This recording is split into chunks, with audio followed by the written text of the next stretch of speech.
নমস্কাৰ বন্ধু বান্ধৱীসকল, মই বিন্দাস পিংকি নতুন ভিডিঅ' সৈতে এইবাৰ বিবাহত আবদ্ধ হ'বলৈ গৈ আছে জনপ্ৰিয় অভিনেতা দীপজ্যোতি কেওট।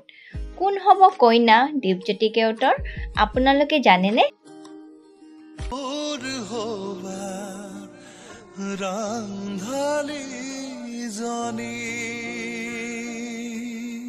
কাক বনাব কইনা, ক'ত অনুষ্ঠিত হ'ব দীপজ্যোতি কেওটৰ বিবাহ? সকলো কথা জানিবৰ বাবে ভিডিঅ'টো স্কিপ নকৰাকৈ শেষলৈকে চাব। অসমৰ অভিনয় জগতৰ এক চিনাকি মুখ দীপজ্যোতি কেওট। বেহাৰবাৰী আউটপোষ্টৰ পৰা আৰম্ভ কৰি বিভিন্ন ধাৰাবাহিকত অভিনয় কৰি এক বিশেষ স্থান দখল কৰিছে অভিনেতাগৰাকীয়ে। বেহাৰবাৰী আউটপোষ্টৰ মোহন চৰিত্ৰৰে সকলোৰে মন জয় কৰিছে দীপজ্যোতি কেওটে।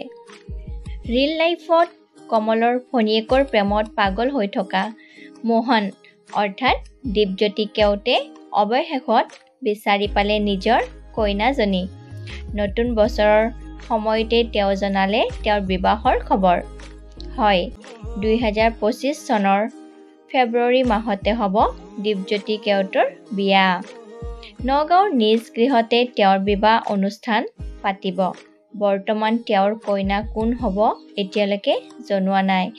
আজিৰ ভিডিঅ'টো এইখিনিয়ে। যদি ভিডিঅ'টো চাই ভাল লাগিলে লাইক কৰিব, শ্বেয়াৰ কৰিব।